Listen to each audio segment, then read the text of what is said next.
Good morning, everybody, and welcome to the IEA's 10th Annual Global Conference on Energy Efficiency. It's a pleasure to see so many people from so many places with us here this morning. You're all very welcome. And please, to formally open us and start the day, may I please call to the stage our co-hosts, Dr. Fatih Birol, the Executive Director of the International Energy Agency, and Dan Jørgensen, the European Commissioner for Energy and Housing. Please give them a warm welcome.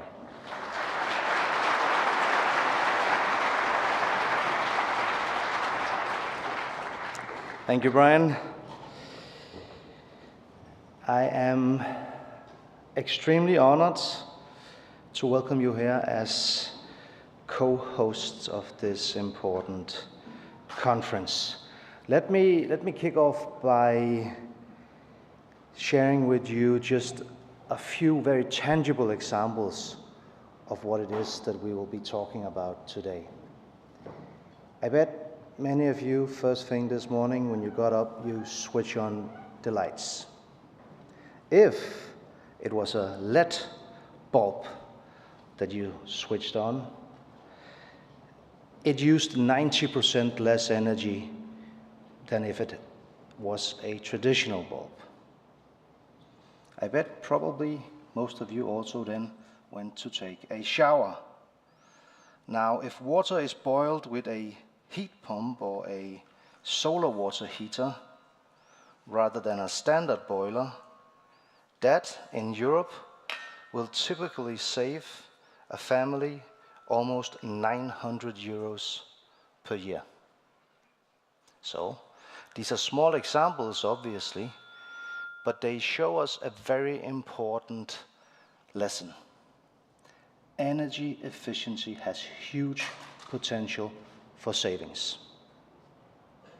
Now, I want to start by outlining what, from my perspective, is the main challenges that we face, at least in Europe, but I will argue in most countries on this planet when it comes to energy policy. One is accessibility and affordability. We have hundreds of millions of people on this planet who do not have access to clean energy. We have companies who are struggling to compete and to grow because their energy bills are too high. Now, at the same time, we are facing a tremendous climate crisis that unfortunately is just getting worse and worse. And if that wasn't a tall order in itself with those two huge challenges, for many countries, certainly in Europe, energy policy is also about security. So, if we start by looking at challenge number one, how do we make sure that we fight energy poverty? Clearly, energy efficiency needs to be at the core of our efforts. Now, you might think that energy poverty is predominantly something that you see in developing countries, and yes, obviously, it is a huge problem that we have hundreds of billions of people around the planet that do not have access to energy. But even in Europe, you might be surprised, but 1 in 10 Europeans are at the risk of energy poverty. And last winter, 47 million people were not able to adequately heat their homes. So, this is something that we need to address. And although we tend to focus on the deployment of more renewables for good reasons, renewables are cheaper. IEA has estimated that from 21 to 23 we saved almost 100 billion on our energy bills in Europe on deploying new renewables. But actually, the potential for most households, for most companies, will be even bigger if we deploy just known energy efficiency technologies. It demands investments, yes, but these investments pay back, and they pay back fast. For industry, every time €1 is spent on energy efficiency, it in general translates as an average into €4 in savings. And it does it within a few years. For households, it's even more. For households, in average, €1 spent on energy efficiency translates into €12 in savings. So the potential is huge. Now, climate change. As I said earlier, this is probably the biggest challenge that we face. Sure, there's a war on our continent, but I'm confident that there will be peace. Sure, we have strained relations across the Atlantic and trade wars are going on, but that will stabilize. We will find solutions. Unfortunately, climate change will continue to be the biggest challenge for all of us in this room the rest of our lives. And it's not something that might happen in the future. It's already here. And it already has catastrophic consequences. Floodings, droughts, forest fires. People are dying. So it's a moral imperative for us to address that challenge. Obviously, climate change hits the hardest in the most vulnerable parts of our planet, which makes the problem even bigger. But even in Europe, again, we see the consequences, and lives are lost. And we are, by the way, the continent where the temperatures are increasing the fastest. So we need to do more. Energy efficiency measures in the EU alone can deliver 40% of the reductions that we're required to deliver. Improving energy efficiency in buildings alone can make them up to 60% less carbon intensive. And since buildings are 40% of our energy use, you see that the potential is huge. Now, security, I know that this will differ depending on where you're from in the world, and we have people from all over the planet in this room today. But I would be remiss if I did not just spend a few minutes on the terrible war in Ukraine. We, of course, as a European Union, do whatever we can to help the people of Ukraine, the government of Ukraine, also in the energy sector. Unfortunately, the energy sector has been hit and is being targeted by the Russian attacks. And we spend a lot of resources helping as best we can. But the war also affects Europe. I used to be Minister for Climate and Energy in Denmark, and I also served in February 22 when the full-scale invasion began. And I can tell you that the first days and weeks, we spent all of our time making emergency plans.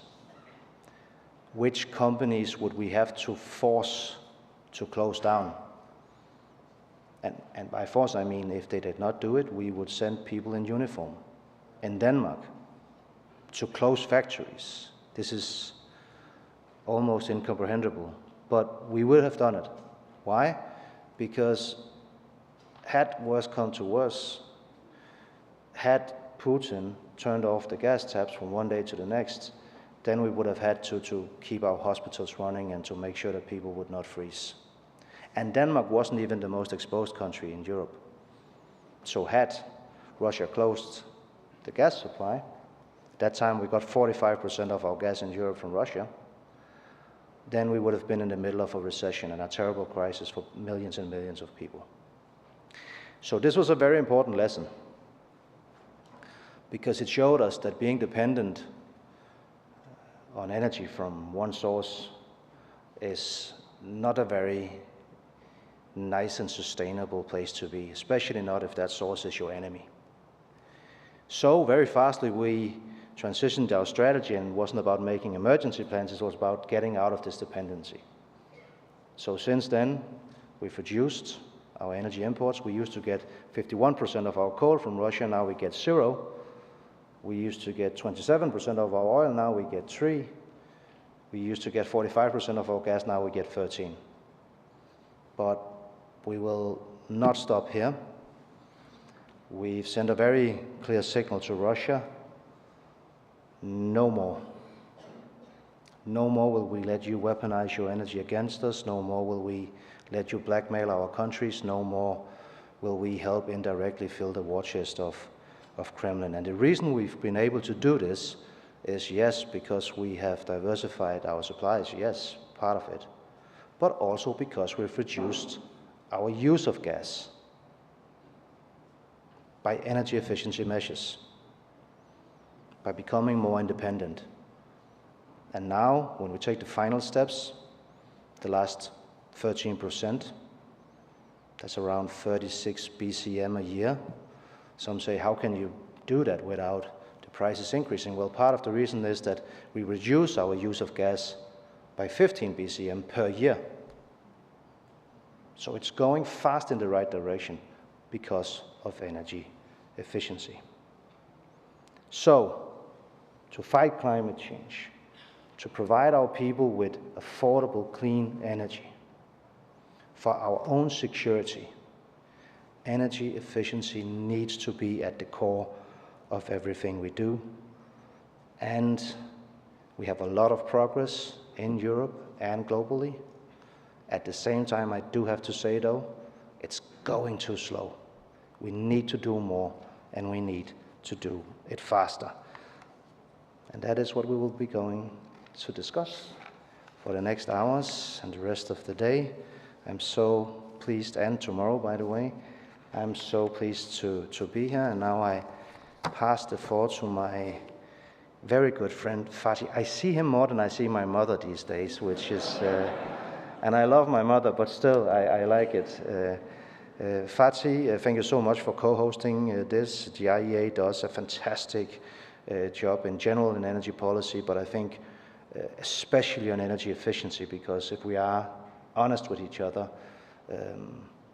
quite too often in international settings, energy efficiency is a little bit forgotten, and we speak mostly about renewables. And of course, you know me, I also think renewables are extremely important, but energy efficiency is just as important, and you have been a leader in bringing this on the agenda. So thank you so much for this, and I look forward to working with you the next couple of days also. Thank you.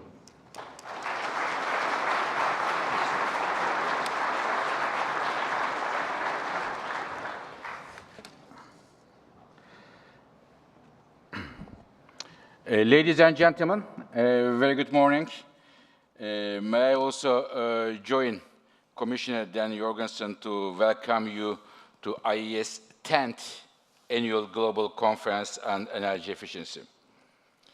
Dear colleagues, it is a great honor, of course, to co-organize this event with the European Commission, with the Commissioner Dan Jørgensen.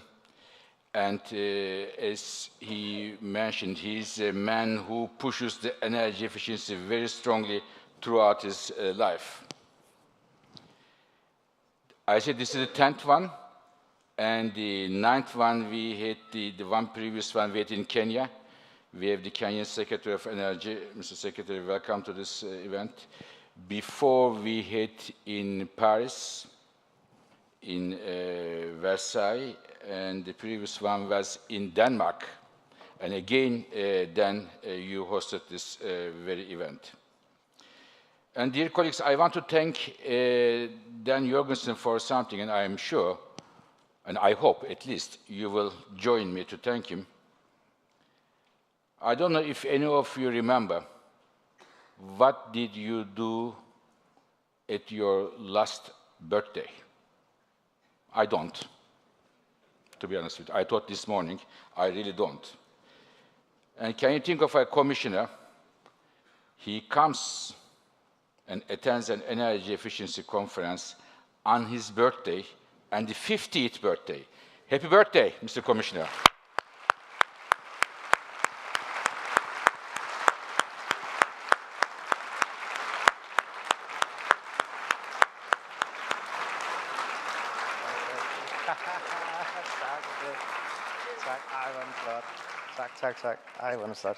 And we have some flowers for Mr. Commissioner. And I am sure then you will never forget your birthday with the 100 countries around the world celebrating your very birthday. And please pass our regards to your mom and thanks to her for bringing you birth.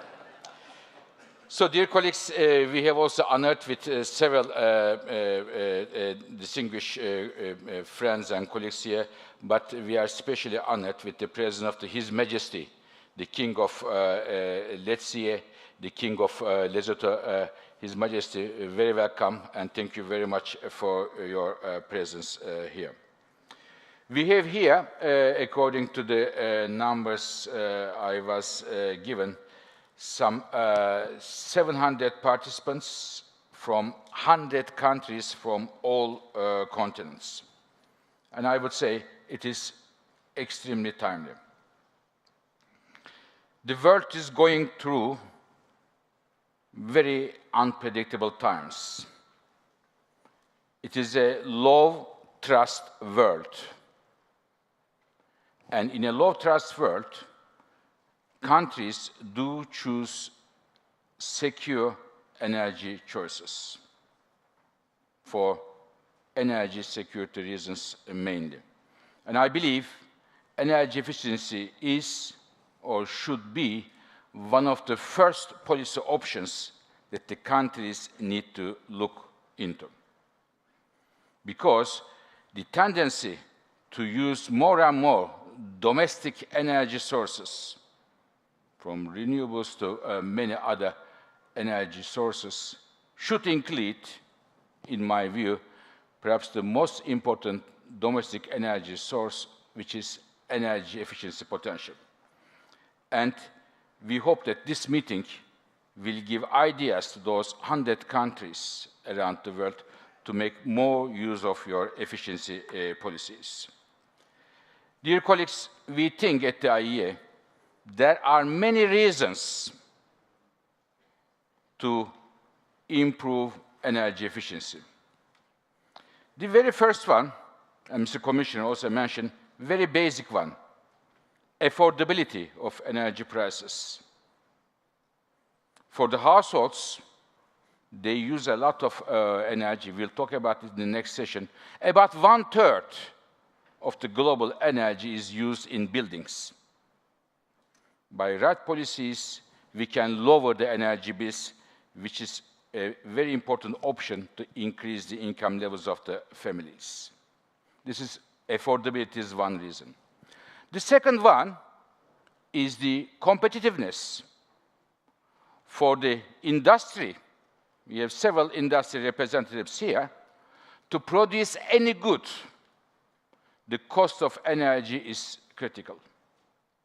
And if you have the right efficiency policies, standards there, then you bring the cost of energy down, and those companies will be in a competitive position vis-à-vis others through lower energy costs. If you look at around the world, the companies, for example, in East Asia, in Japan, Korea, the countries where you don't have huge energy sources are very competitive, mainly as a result of being very energy efficient operations. This is the second reason. And the third reason, I mentioned the energy security.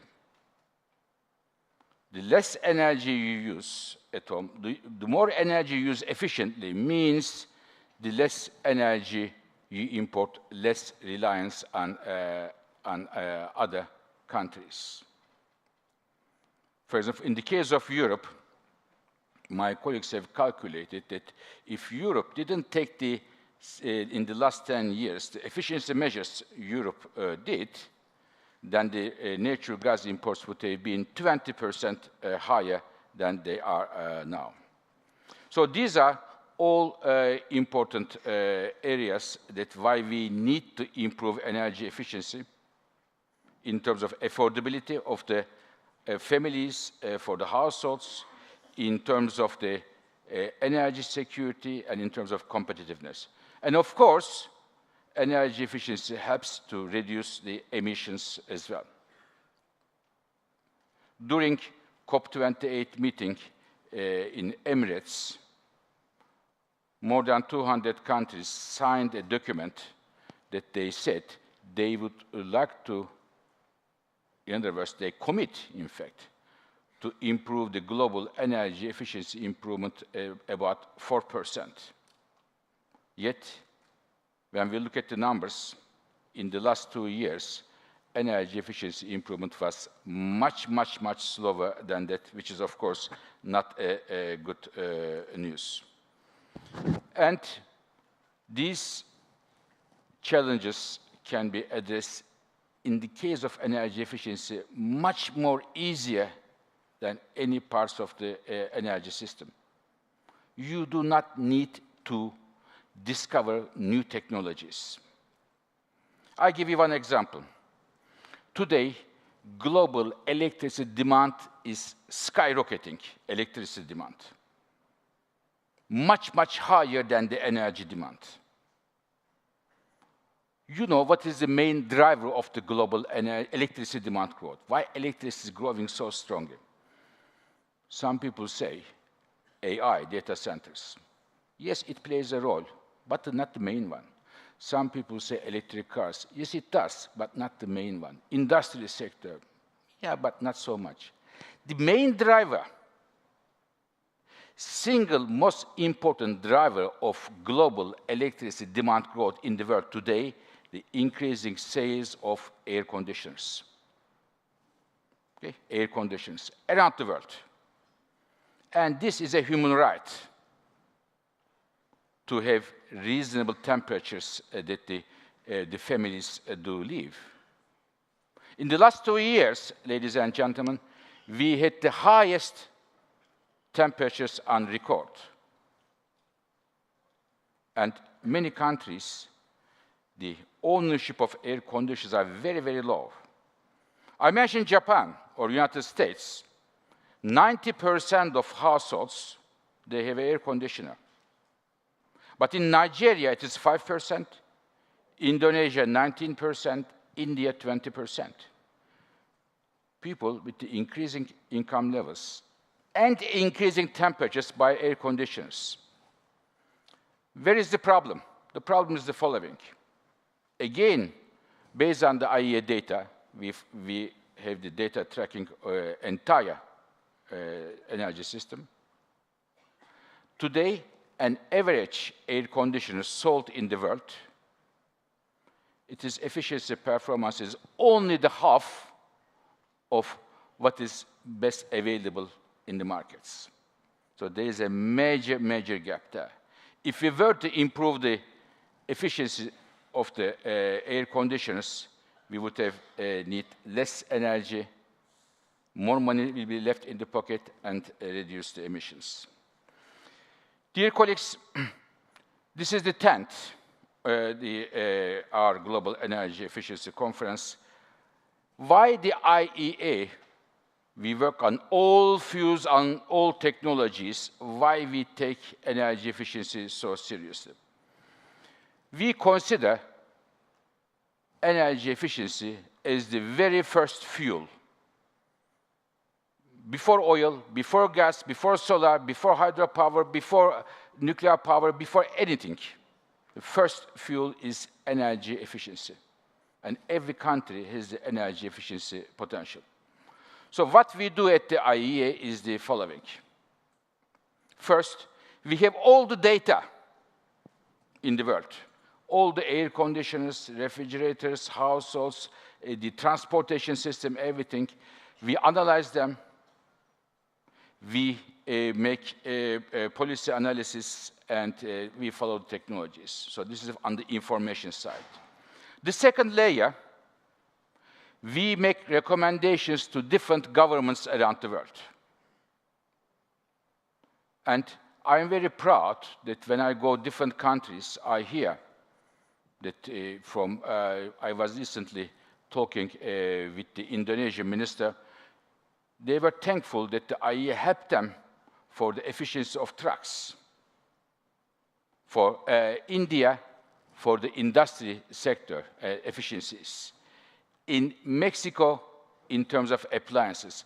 We make suggestions to countries how to put the efficiency policies, standards, and norms and regulations. And not only that, we measure the impact of those policies. What went right, what went wrong, how we can improve it with those countries. So this is another area that we work. Another area, dear colleagues, energy efficiency policies are something like learning by doing. If you learn in one country how you put the efficiency standards for refrigerators, more or less you can translate it to another country. So therefore, what we are doing is, I think it is the 20th, recently, we organized the Energy Efficiency Training Week, and we made this around the world, from Rio to Jakarta, from Nairobi to Singapore, many parts of the world. More than 3,000 policymakers we have trained how to make the better energy efficiency policies. So I am thankful to my colleague, Brian Motherway, who is our energy efficiency guru. It was when I became the executive director, my first decision was to hire Brian. It was a good decision. So thank you very much, Brian, to joining the IEA and leading this our energy efficiency team from success to success. But dear colleagues, as Mr. Commissioner mentioned, for the IEA, energy efficiency, together with other energy policies, are crucial to have a better life, energy life for everybody around the world. So this is how we see the importance of energy efficiency in the context of affordability, in the context of energy security, in the context of competitiveness, and in the context of addressing our climate challenges. And IEA is there to work with all the governments, industry, the academia, and the businesses to have a much more efficient world. And the more efficient we are, we think the more peaceful the energy world will be. So I thank you very much, and welcome to our 10th Annual Global Energy Efficiency Conference. Thank you.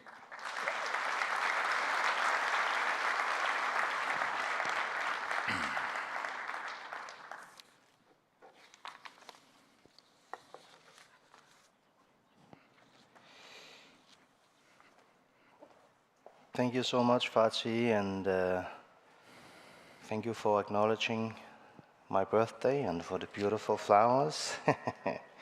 Me being here today is my personal contribution to implementing the principle of energy efficiency first. I had one of my friends wrote me this morning. It wasn't a kind message, actually, when you think about it. He wrote, "So now that you are an elderly gentleman, you need to start preserving your energy." So it's only fitting that you use today at an energy efficiency conference.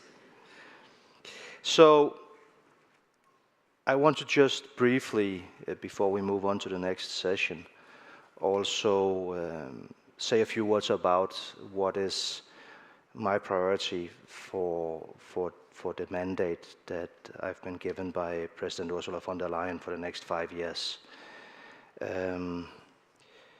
I've set out 10 action areas regarding energy efficiency, and they include further mobilization of public and private financing investments, strengthening integration of energy efficiency solutions into energy systems, support cooperation among stakeholders, so for instance, financial institutions and energy efficiency solution providers, enhancing international cooperation on energy efficiency, as for instance at a conference like this, but also with more concrete bilateral collaboration and multilateral collaboration. We're beginning right away.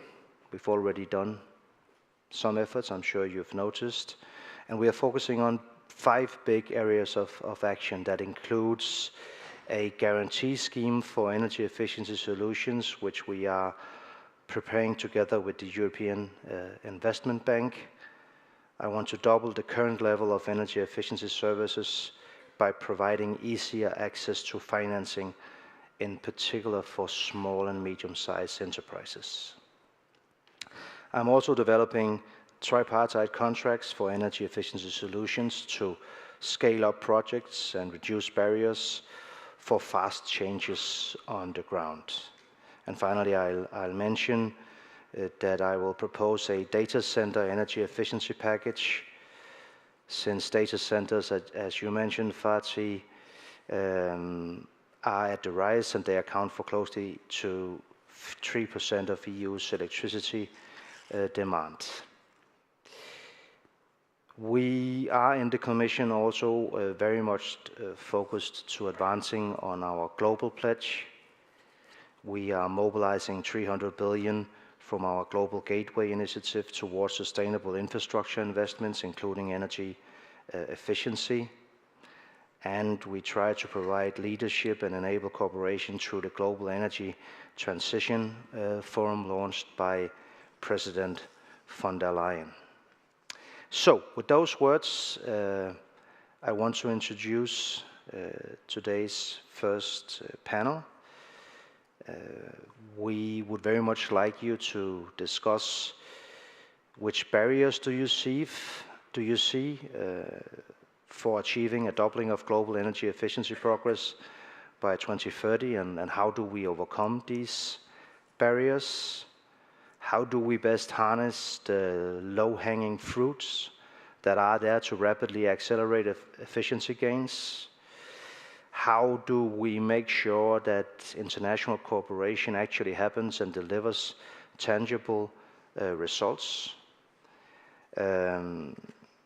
How do we make sure that COP30 also delivers on these issues? All of these questions and more I very much hope that you will touch upon. So, in the panel, we will have Mr. Matola, Minister of Energy of Malawi, Tom Eriksson, CEO of Alta Laval, Christina Gamboa, CEO of World Green Building Council, Mrs. Abdulhamini, Global Focal Point, and youth from the Youth Constituency, SDG Youth Constituency. Thank you so much. And the Sherpas of the Azeri minister. What's that? Azeri minister.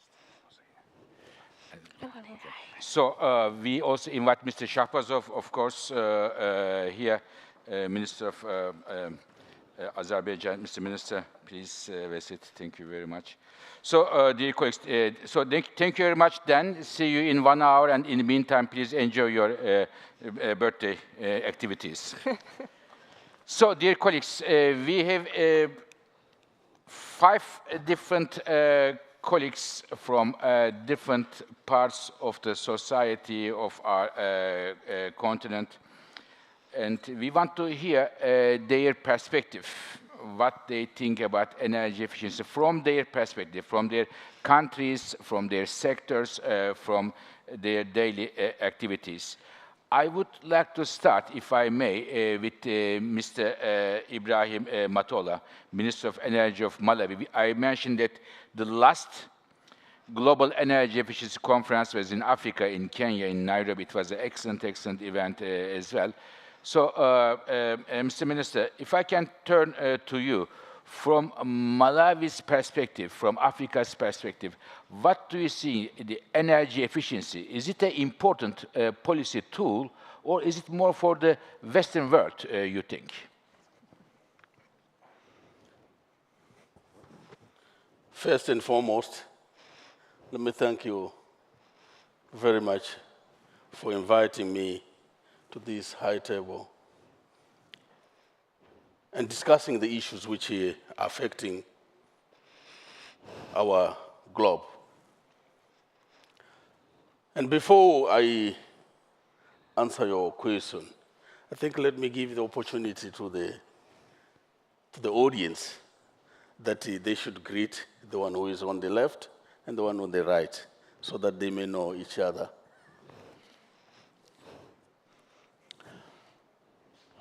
Indeed,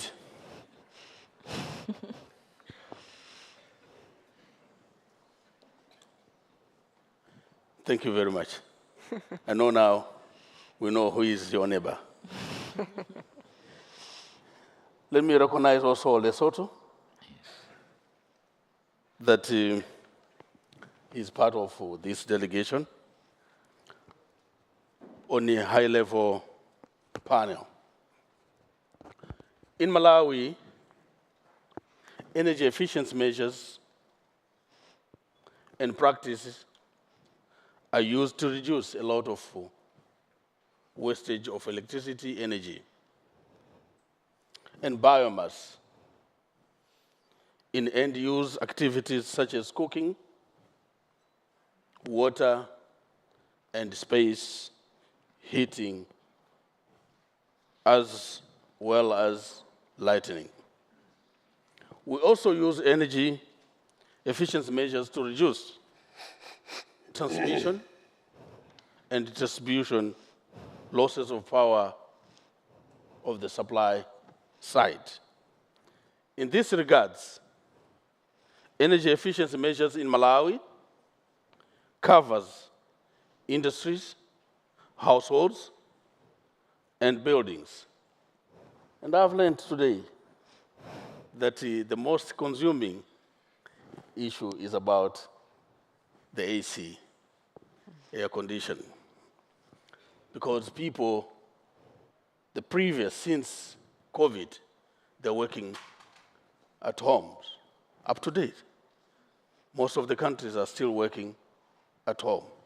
So the consuming of air conditioning is taking place.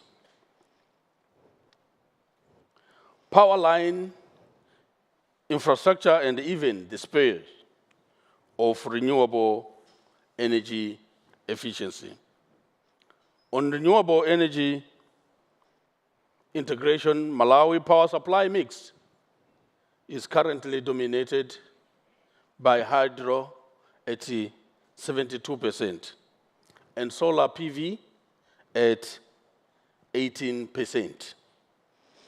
This remaining balance comes from the emergency and peaking diesel power plants. On the grid side, we are using battery storage to harvest and used during off-peak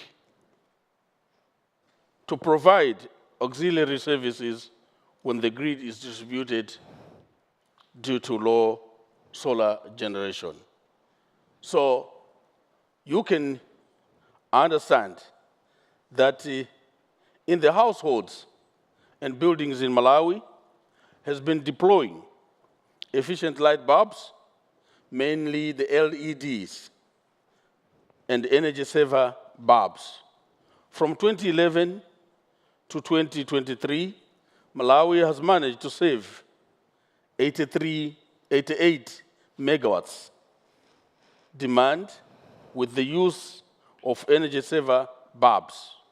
Apart from that, with the introduction of energy efficiency bulbs, households have saved a lot of cost in electricity bills.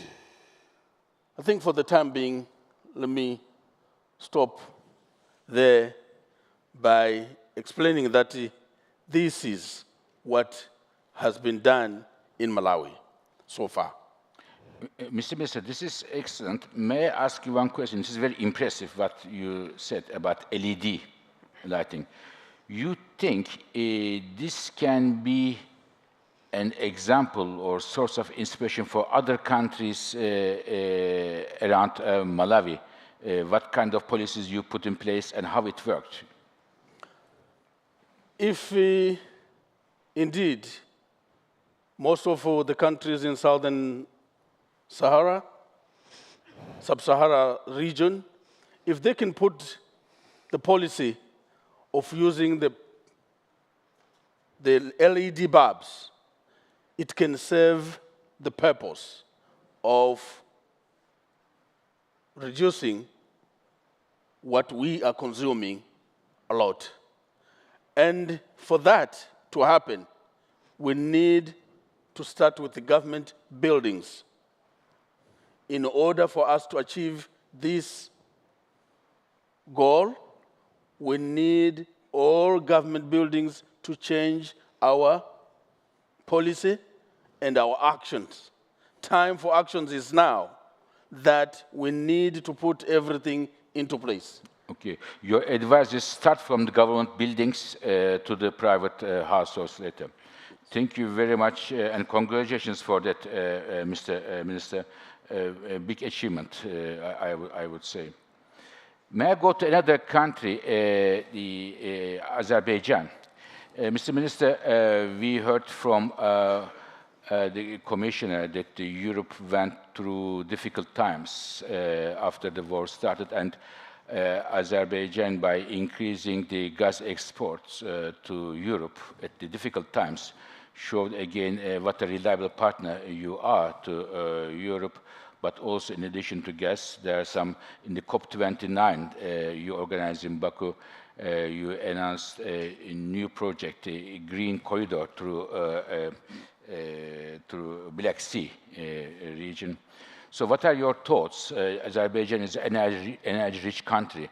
Is energy efficiency important in Azerbaijan, despite the richness of the energy? Yeah, first of all, thank you very much for inviting me to this important conference. The global energy landscape undergone fundamental changes in the recent years, and it is already clear that the energy efficiency is recognized as an important, as we call it, first fuel of the energy transition and energy security, if you wish. And if we before also were saying that the energy efficiency was the hidden source of energy or invisible source of energy, today we can state that we can already see this potential. But we have to work together, because it's not easy to get the energy efficiency in place in any sector.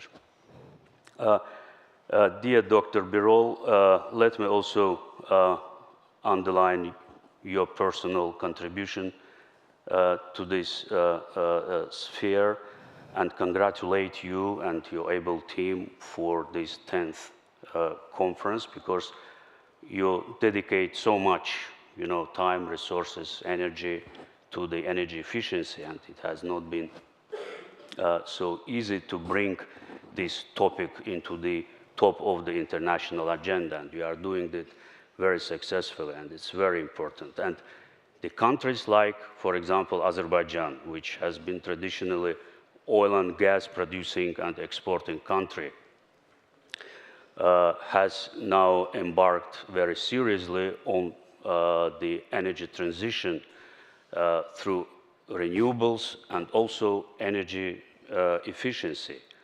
Another thank which I would like to express here to your organization is in accordance with the fact that we received from you the roadmap how to get the energy efficiency in place. And we are working on this, and we already see in which areas it has already been here very comprehensively discussed. It is buildings, transportation, it's the heating system, energy system, entire energy system, and we have now different instruments to work on this. But at the same time, what we need, of course, I mean not only in Azerbaijan, but worldwide, we need more investments, we need more concrete projects, very much concrete. The feasibility studies with the concrete figures in order to convince those who are in charge of these studies or the implementation of those projects. And that's why we need, of course, more international cooperation. This is, I mean, only few instruments that we need to have in our hands in order to move forward. But I also would like, you named the international and regional international projects like the Azerbaijan, Black Sea, Europe interconnectors.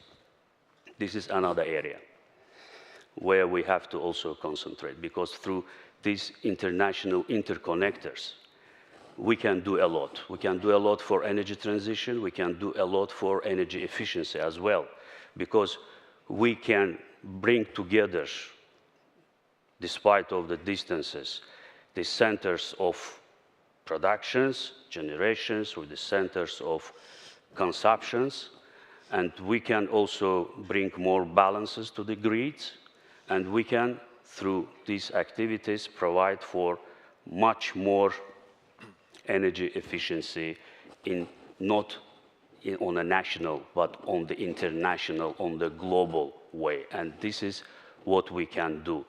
Another issue is the best practices. For example, if we take Azerbaijan, in Azerbaijan we have already 2 green energy zones. The first one has been declared by President of Azerbaijan after liberation of our territories after the Armenian occupation.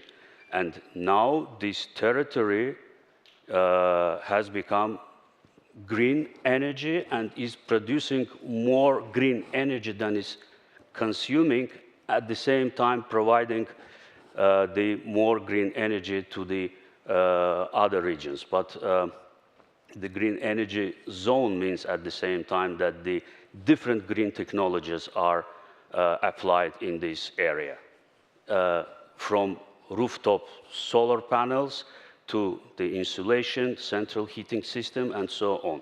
So, and these best practices now just becoming to be used in other parts of the country. And as you remember, during the COP29, it was a topic we had, as a presidency, initiated 3 initiatives, global initiatives in the energy field. It was the interconnectors, green energy zones, and hydrogen. So these 3 topics have been very widely supported by the international community, and we are continuing to work in this sphere. I mean, we have to work nationally, but at the same time have to pay a lot of attention to the international practices, as it has been already mentioned here, to bring more experiences, best practices to the different parts of the world. Thank you very much, Mr. Minister. Mr. Minister, can I ask you briefly something that came to my mind when you were speaking? Energy efficiency policies save energy in an energy importing country should be easier to implement than a country like yourself. You have a lot of energy exporting, you're energy rich. Is it more difficult for you to convince the other stakeholders, other ministers, or the population over there? Absolutely true. This is yeah, very justifiable question. But at the same time, I have to say that the energy efficiency is important as for importing, also for producing and exporting countries. If you can prove the benefits of this. The climate action benefits are there, it is clear. At the same time, we could prove in Azerbaijan that the renewable sources of energy, along with the climate change, they also have very clear economic benefits. They are very much profitable, and that's why they worked very well. And we could, in a very short period of time, attract 2.7 billion investments into the renewable sectors. So the same we would like to do with the energy efficiency. But they are the neighboring sectors, so they are very close to each other. And we think about that, and coming out from your action plan, we see very clear figures. What we need, maybe more work together, more detailed programs and presentations for the governments. But I think this is, you are absolutely right, this is a very good point, and energy efficiency is important for all the countries. We can, if we can, prove it and bring it to the attention of the governments in the right way. Perfect. Thank you very much, and good luck to you, Thank you. Mr. Minister. Dear colleagues, as Mr. Minister mentioned, for many countries, and different sectors in a country, we develop roadmaps. What needs to be done, which measures, by which institutions. We have at the IEA an army of energy efficiency experts, very bright colleagues. Some of them I see here with us, Mel Slate and others. So if any country wants to, many of you work, but if any country have idea to work together, please let them know. As I mentioned, a big chunk of the energy is consumed in building sector, about 1/3. And I give you one frustrating, at least for me, statistics. At the IEA, we always talk with numbers. Half of the buildings today in the world built, they have no building standards and codes. So it is the reason I would like to ask Mrs. Christina Gamboa, who is the CEO of the World Building Council, which brings so many councils around the world together, to tell us how difficult it is, how challenging it is to have norms and standards for buildings. Over to you. Thank you so much, Fatih. Yes, and you know, as you were talking in this opening speech of how there are no labeling or standards for air conditioning, it's kind of the same situation in buildings, mainly around the world, where you don't have clarity on the policies, or at least, I would say, political ownership that every single country around the world should have energy efficient labeling for buildings. We're just at that moment in time in history where minimum energy performance requirements should be there, because as citizens, and also the three main things you summarized about this conference: affordability, competitiveness, and security. So energy has to be affordable. So I think it is a duty to ensure that citizens have efficient, warm, or cool homes. It's just a political duty to serve the citizens with those standards. So yeah, affordability. Security, of course, it means around electrifying buildings, leapfrogging, reducing and fossil fuel use, and making sure those homes are safe, the air is clean. And around competitiveness, it's just a basic thing. If you use less of a thing to produce more, well, it's actually a great business case. So as industry says, it's a no-brainer, right? Why is this then not happening? At World GBC, we've been setting up this amazing global network that we've partnered through the IEA throughout the years, where we're now in over 75 countries with green building councils. And the main thing is that we are precisely on that journey of the title of the same session, from awareness to ambition to action. And I believe we need to make it the era of implementation. We know everything that needs to be done. So I think what we need to continue to do is, we saw in the last few years great mobilization of stakeholders around zero carbon buildings, which are setting the mark around understanding performance. For that performance, energy efficiency is the first fuel, most definitely. It gets you almost all of the way towards getting that building right. And then, of course, as you were saying also, the roadmaps. There has to be clarity at the country level of what needs to happen first. And policymakers, as you were saying, Minister, need an understanding of, is it feasible, is it technically feasible, is it doable, right? But I would turn it around. I think we're in the age where we need political will that gives the direction of travel for this basic policy of putting labeling in buildings. And then that will create the certainty for the financial markets to continue to create the mechanisms to retrofit at home, to retrofit commercial space. In Holland, we saw a great policy that they started with the minimum energy performance requirements for commercial spaces over 100 square meters back in 2018, 2019. That were below what the labeling system is, the EPC, right? The energy performance certificate. And it was 20% of the buildings were above an EPC C at that time. Today, those commercial buildings are at 70% above a C, so they're efficient. And what does it matter that they are efficient? They're not wasting energy. And in the age of security, why would we waste energy? Again, for me, it's a no-brainer. So I think for us to get this over the line in this age of implementation, I would encourage us to think about progressive partnerships and collaboration. And I think we have all the right people in the room today to get that message out. Because I think, for example, there was alongside the great important win of getting countries to commit to doubling the rate of energy efficiency, as Fatih said. Well, that takes political dialogue and ownership under, for example, the breakthrough agenda that most countries are participating in. And there's a buildings breakthrough agenda, where the global ABC, high-level climate champions, World GBC, IEA, have been in clarity of what is working and what country and what can we take it next where to bring that consensus on energy efficiency. There is now a definition agreed by the countries under standards and codes and what needs to happen. And now we just have to encourage policymakers to bring it over the line. I think that is the most important thing, because if we get this right through energy efficiency alone, the built environment can unlock investment opportunities in $1.8 trillion by 2030.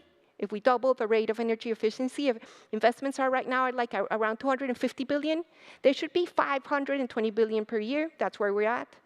That would create jobs, industry competitive, as I said, saving energy, saves costs, no-brainer, improving energy security, divesting from fossil fuels, and improving affordability, lower energy bills, and indirectly, in a way, I know we have energy ministers around the room, that will make it also less costly for the grid transformation of peak demand.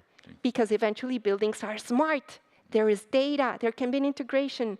And even for those communities that are vulnerable, if we are tracking things and thinking performance, then we will get this over the line. So I think it's an age of integrating those immense benefits of energy efficiency that delivers for people, cleaner air, lower bills, and at the end of the day, it is around stronger communities. Thank you very much. First of all, I think we made a mistake. My colleagues don't make a mistake. You are not World Green Business Council, World Green Building Council, no? Yes, building, So but I'm yes, business too. I can be business too. But we don't change the names of the people and the organizations so easily. No, but my first name is So okay. may I ask you one question? Yes. So I understand that retrofitting to make a building efficient might have challenges, difficulties, so on. But for the buildings from the scratch, when you build a new building, it is so easy to have the norms and standards so that you need less heating and less cooling expenses and needs to to have the right insulation.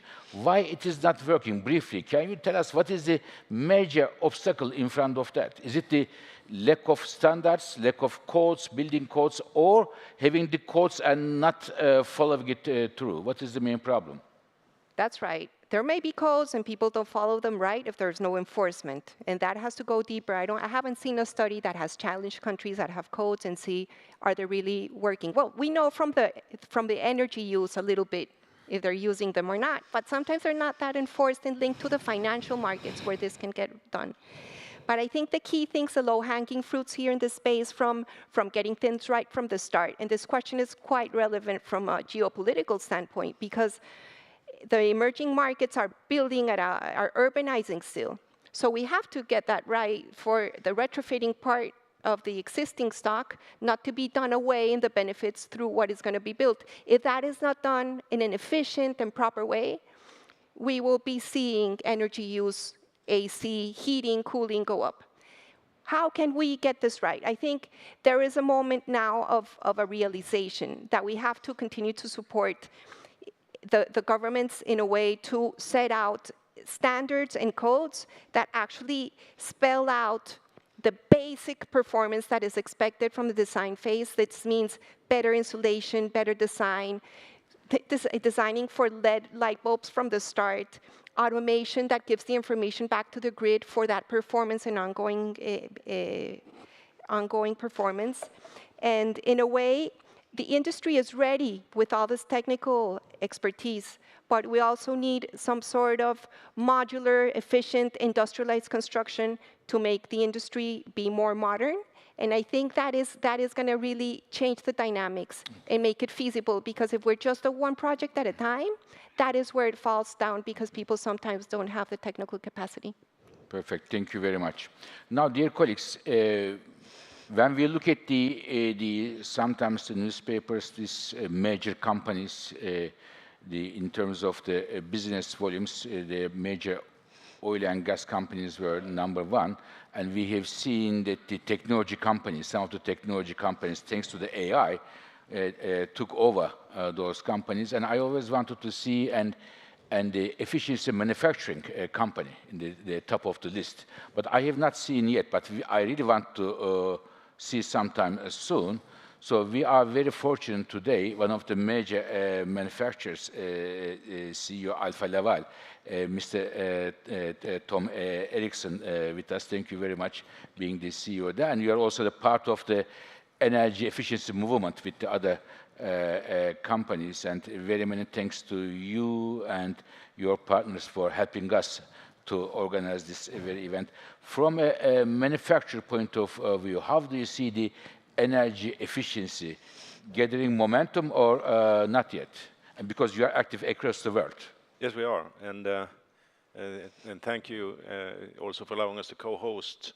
I sit here primarily in my capacity as CEO for Alfa Laval, but I think it's important to recognize that in some modest sense, I represent the 600 global members of the energy efficiency movement and thousands of companies above that. I think today when you follow the media, the idea that the energy transition is slowing is true, but it's still more momentum now than we had ever before. And almost all of us in the manufacturing sector, we switch by option, not by necessity, but we made a conscious commercial strategic options about 5-6 years ago, most of us, that the decarbonization was something that we wanted to participate in. We wanted to develop the technology, find the solutions. All of us could have done it differently. We could have chosen to spend our efforts on something else. But we believe the direction of decarbonizing the world is the right thing to do, and there has to be a business opportunity following it. So obviously, as companies, we need to be engaged in something that has a business future. But there are thousands of companies that by choice is investing more than ever before in the transition. What have we learned over the last 5 years or so? And I think the biggest learning has been decarbonization is not a one solution type of thing. It's a toolbox. And we talk about energy transition today, but I remind you all that the questions around renewable solar, wind, hydrogen, carbon capture. It all plays a big role. And if we look where we are on that today, and I leave the, the wind side, aside a bit, we had a problem to make the projects move. And when projects don't move, technology don't develop. And when technology don't develop, skills are not built. And so we're struggling a little bit to get over the hurdle. And the one market country that has been different in that sense is China. In China, the commercialization and scaling of solar, of batteries, of EVs, and to some degree even on the wind side, they've shown the way for how you can scale a technology, make it competitive, make it affordable, and make it doable. So while we in Europe and the rest of the world sometimes get a little bit hung up on state subsidies and things like that in China, we also have to take a step back and say, okay, what did they do right in scaling a number of models that we have not been able to scale in Europe or in the US? So I think, this question of where we're going to end up on hydrogen, carbon capture, and a few others is still open. And there's a lot of opportunities for international business, including European, to move in that. Now, on energy efficiency, I think obviously that's why we're here. We believe there is a great opportunity in that. And I reiterate maybe some of your comments, Fatih, before. But when it comes to the energy efficiency issues, there is no technology risk. We know it. And we've done it before. And we can scale it. Because it's existing platforms, it's easy to scale. So energy efficiency projects, they don't have technology risks. We have broad-based, not least in Europe, a lot of the world leaders in this. So in terms, if I take the European hat on, the ability to create economic development in connection with energy efficiency side is quite good. And lastly, as you are on to, there is a revenue stream in energy efficiency. There is an automatic payback, which may not be good enough, but at least it's a starting point for getting a bankable project.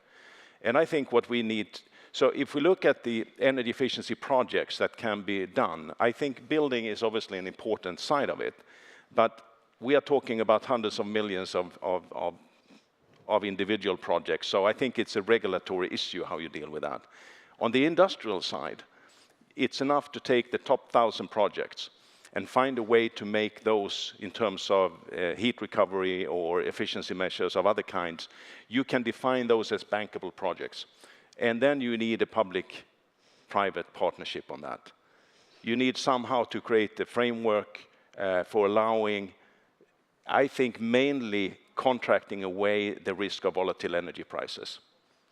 As long as you can eliminate the technical risk, which is gone, and the commercial risk of volatility in energy prices that makes it difficult to predict the savings, you can actually have quite a good basis for private capital coming in and public sector to providing certain commercial guarantees when it comes to, a kind of a contract for difference, if you like. So I think there are paths to go forward on that. And I will end by saying that I think from an industrial point of view, and there are different views in industry, so we're not all on the same page on this. But a lot of us are under the firm belief that while we are looking for certain partnerships and contributions from the public sector, the ETS system in Europe and similar systems around the world in terms of putting a price on emissions is a complete foundation for us to be able to continue. And we really, from business, urge that the ETS systems and the like around the world are being established, are being adhered to, is creating a political stability for the next 10, 20 years. So we know where the political framework is for us to invest in the future. Thank you very much. In fact, along those lines, I have one question. I don't know if you'll be able to answer, or if there is an answer to that. I mean, you are a manufacturer and you are big around the world. You work with many governments, and here in this room, and thousands of people are following this live. There are many ministers, many governments. If you were to pick up one thing from the governments that would make your life easier for the public-private partnership, what would it be? Is there a common denominator that the governments have more or less the same attitude and it can be improved in this or that way? Would you be able to pick up one thing? Well, it's a question of what to do and not to do. So you can do both. You can say both. My primary comment will be, and this is a lesson from EU last Commission, we over-regulated. And you cannot drive private sector business by regulation alone.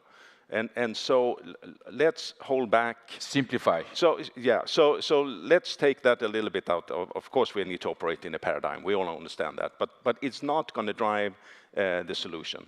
I think the willingness to commit to specific projects and get momentum based on 1 project, 2 projects, 3 projects, that's the way. So there needs to be a clear understanding, and I think this will vary greatly across geographies. I don't think there is, an international priority list that should be followed. Each economy, stage of economy, climate, industrial base will affect what national governments do. But I think to move a couple of flagship problems so that we build momentum, expertise, competence, experience. Right now, there's too little experience in executing a lot of the new technologies. And this applies to Europe, or you think globally? I think certainly globally. Perfect. Thank you very much. Thank you very much. Because we have here ministers from Europe, but also from Africa, Asia, Latin America, and Americas as well. So, dear colleagues, we at the IEA believe that the voice from the youth is very important to integrate the international energy policy making. So therefore, we are very honored to have a youth delegate, SDG 7 delegate here, Mrs. Hadize Abdulmamini. Mrs. Abdulmamini, what do you see from the youth perspective? How important energy efficiency is, and whether or not young people do understand the critical importance of energy efficiency? Thank you, Dr. Birol, and to the organizers first for this opportunity. It's an honor to join this panel alongside leaders from industry, government, and civil society to join this discussion on how we can move from awareness to ambition and then crucially to action and energy efficiency. So first, let me start by saying I'm from Nigeria. I'm a Nigerian, and I'm really happy to join the discussion on energy efficiency. But one thing that is also very important, and for us not to forget, is that we have 750 million people that today still don't have access to electricity, and over 2 billion that still do not have access to clean cooking. And these are not just numbers, it's the daily hardship that they go through in their lives. Now, moving to energy efficiency, I serve as the global focal point of the SDG 7 Youth Constituency, co-chair of the IEA Youth Council, and a member of the IEA Global Commission on People-Centered Clean Energy Transitions. So today, I bring with me the voice of millions of young people who are concerned about climate change and about energy efficiency. So for us, energy efficiency is not just a policy document. It's very critical and fundamental to the security of our future, our prosperity, and our well-being. And therefore, we believe that urgent and ambitious actions are very, very essential. Now, moving in terms of how connected are we? One thing that is very critical is that globally we see the growing awareness, the growing commitment in terms of energy efficiency, but there's that disconnect in terms of skilling the youth. And we all know youth are agents of behavioral change. So if we really want that lasting impact, it's very important that we also invest in the skilling of youth in energy efficiency, and we'll be able to see results. And then secondly, at the constituency, there are a lot of projects that I see innovations led by youth in terms of energy efficiency and other critical areas of renewable energy. And we do it through this program that we call Youth Sustainable Energy Hub. So it's a program where we showcase youth-led energy projects across the globe. So we have ones on clean cooking. There's what we call Gilson Filer Stove. We have the one on Dewey School. It's a Cameroonian project. So it's a solar-powered storage system for rural communities that do not have access to electricity. Then we have Energize. I'm pointing all this to show that youths are actually ready, and because of the passion they have and the concern they have for this climate change, there are a lot of innovative ideas that they have. And then I do agree that collaboration is key. We have all these innovative ideas, but then oftentimes there's that disconnect. You have the ideas, but then the funding is not there. the mentorship is not there and you just don't know how to scale it. For us, we are lucky we have the partnership of the IEA, for instance, IRENA, SC for All, UNIDO, UNDP, and we're able to provide mentorship, capacity building, and that really helps. But then it's very important that as we live today, we commit to ourselves that we are going to invest in youth scaling. We are going to invest in youth innovations, and then together we will be able to build that energy efficient future that we're all looking for. We have the Secretary of Energy of Nigeria with us here today. What would you like to tell him as a Nigerian? I would say invest in youths. Youths are passionate. We are ready. Don't see us as how do we include youths? How do we? No. Make us part of the decision-making process and the follow-ups. This is very important because oftentimes the conversation is around how do we include youths? And then oftentimes we are maybe invited to speak at events, and that's it. But in terms of influencing the decision-making, the follow-ups, we are simply not there. So let us move from inclusion to, say, partnerships. We really have the innovative ideas, creativity, and that long-term outlook that would allow us to fill that gap between geographies and sectors. So do give us the chance, because we are the ones that are faced with the consequences of the decisions that are being made today. Thank you very much. Dear colleagues, we have heard very different perspectives from distinguished colleagues, 5 distinguished colleagues, 2 government ministers, one energy exporting country, the other one energy importing country in Africa, the other one Asia, a major manufacturer, and the building council, the voice of the buildings, and also the voice of youth. We see youth as a contributor, not a troublemaker, I can tell you that.